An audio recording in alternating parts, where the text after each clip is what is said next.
مساء الخير والصحة والعافية على عيونكم حبايبي. اليوم طبعا أشارككم الغداء وراح أشارككم العشاء وإن شاء الله ينال إعجابكم. طبعا الدولمة أزيد من مرة منزلتها أنا فيديو، بس راح أقولكم شنو خليت لها من مواد. طبعا أنا المواد دائما الدولمة عندي إذا ما أخلي لها كل شي من المواد ما تنحسب دولمة عندي، وأحب أسويها حمرا طبعا، ولا مرة سويتها صفرا. وهنا أنا عندي هاي الدولمة للغداء. خليت الحشوة تمن ولحم ولية ومعجون وكشمش وبصل وبوتيتي وطماطة، يعني كافة الخضروات خليت لها. وطبعا احنا نحبها حامض حلو، وخليت دبس رمان وشوية شكر وزيت شوية. هنا انا راح اخلي خضروات اول شي، وهنا بخلي السلق. طبعا السلق منظفته ومكملته من الليل وضمته بالمجمدة. دائما اخليه بالمجمدة وعلى مود يسهل علي هم اللف مالته. هنا انا مثل ما تشوفون منظفة الخضروات كلها وبديت احشي بيها. طبعا هنا كانت الكهرباء طافية، فاضطريت الفن على يعني الإضاءة هالشكل. خاف شوي يشوفون سواد وجهي. هنا مثل ما تشوفون هالشكل بديت اللفن. طبعا البصل كلش طيبة الدولمة، وانا بصل ما اخليه بالماي الحار، مجرد بس يعني شوية اغسله بالماي الحار على مود يسهل علي من افك من واحدة من الثانية هالشكل. ونبدي نلف هالشكل. طبعا خلصت جميع الخضروات هاي المرة، ما خليت شي مجرد خليت طماطة وبصل وباذنجان. هاي هي هذين خليتهم. طبعا هنا هسه بديت الفن بالسلق. طبعا ما احكي لكم صار طعمها كلش طيب. وهنا بديت الفن السلق. طبعا هذوني ما قاعدة انزل فيديوهات هالقد، يعني من بعد غياب طويل. طبعا انا قناتي تركتها بس شوية، يعني ظروف شوية وتركت هالقناة. بس ان شاء الله راجعت لكم بقوة وحماس، وانزل لكم فيديوهات اكثر واكثر ان شاء الله. طبعا اعرف انا مقصرة وياكم. هنا أنا مثل بس قاعدة أشارككم أنا بالإنستغرام، إذا حابين تتابعوني تلقونه إنستغرام مالتي بالصفحة مالتي مال يوتيوب. هنا أنا مثل ما تشوفون خليت الصلصة اللي هي بلور لشعت من الجذرية شوية، يعني مو شوات، لا شوية تطلع ريحة هالشكل.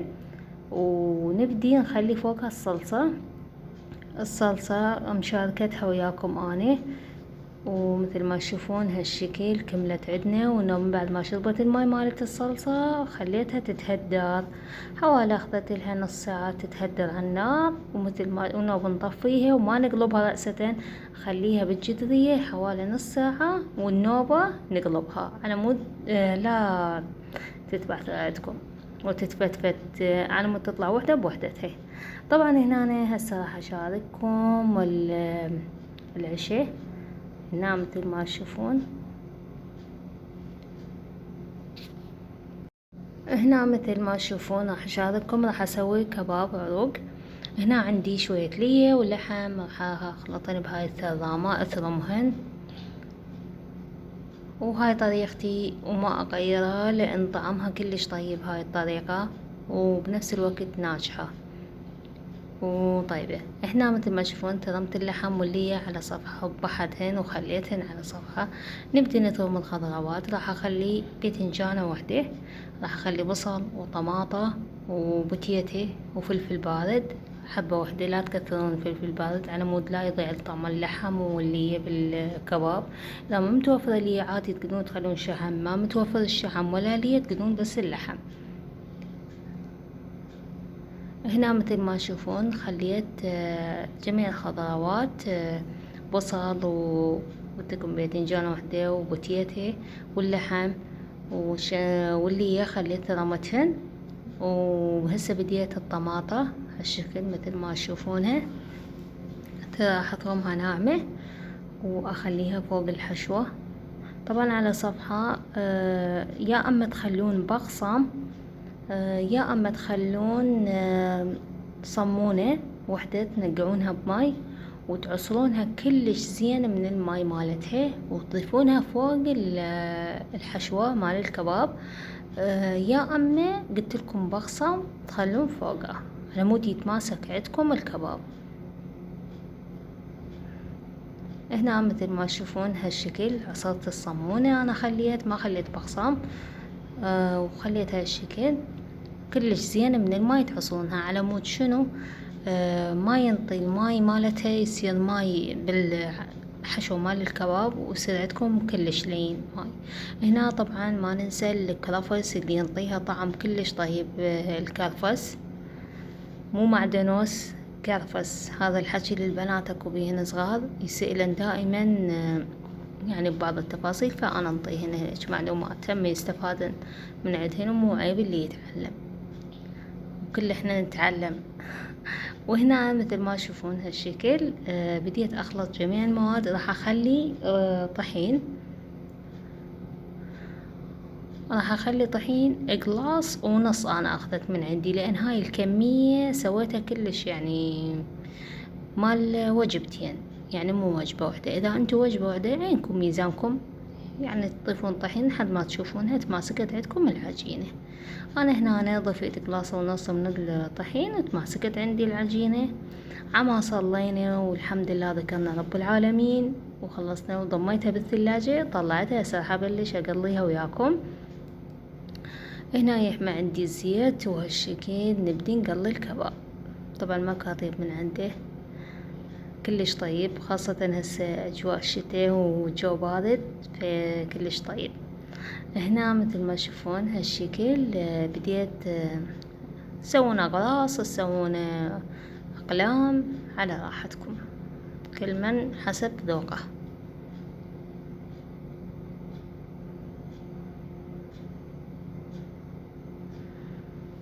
طبعا على نار متوسطة خليته على مود لا يحترق عندكم.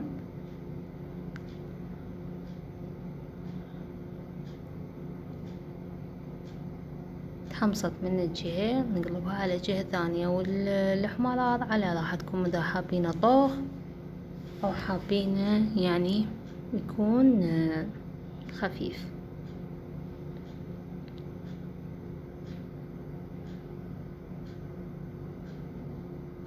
احنا نحبها بصراحة، انا احبها هيجي لون اخليه.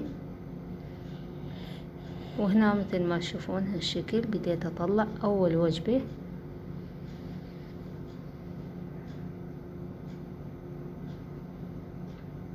ونبدأ نخلي الوجبة الثانية ولحد ما تخلص عندنا وجبات طبعا قلت لكم تقدرون تكببونه هالشكل، تخلونه اغراس او اصابع وتضمونه بالصينية تسطرونه على ورق من الزبدة، والنوب يجمد تخلونه بأكياس مباشرة تطلعونه ومباشرة تقلونه، لان ما يتحمل واحد يخليه والنوب يقلي، مو مثل عجينة الفلافل. اما تخلون العجينة مجرد تخلونها بكيس نايلون وتحتفظون بيها بالثلاجة، متى ما حابين تطلعونها وتقلونها، طول عندكم شهرين 3 ما عليها اي شي. هنا مثل ما تشوفون خليت وجبة ثانية وابدي اكمل كل الكمية نفس الشي.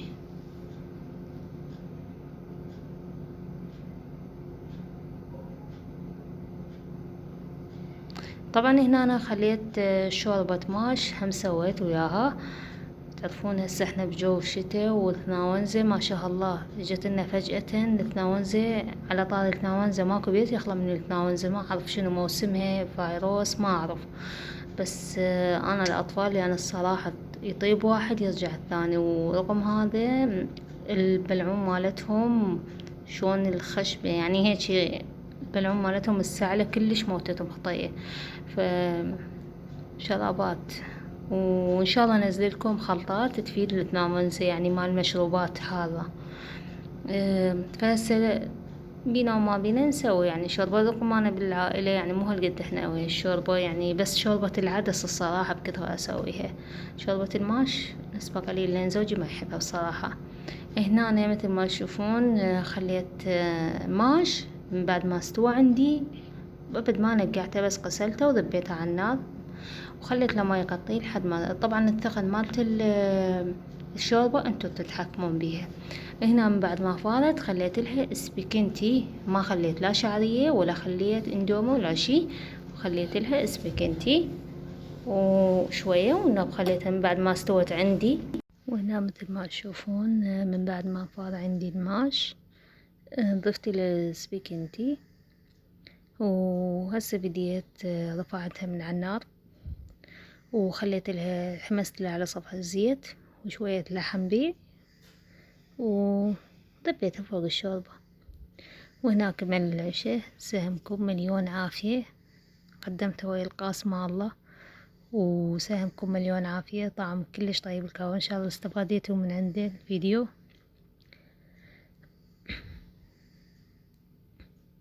ان شاء الله استفاديتوا وان شاء الله حبيتوا الفيديو. ان شاء الله انزلكم الاكلات الاكثر واكثر.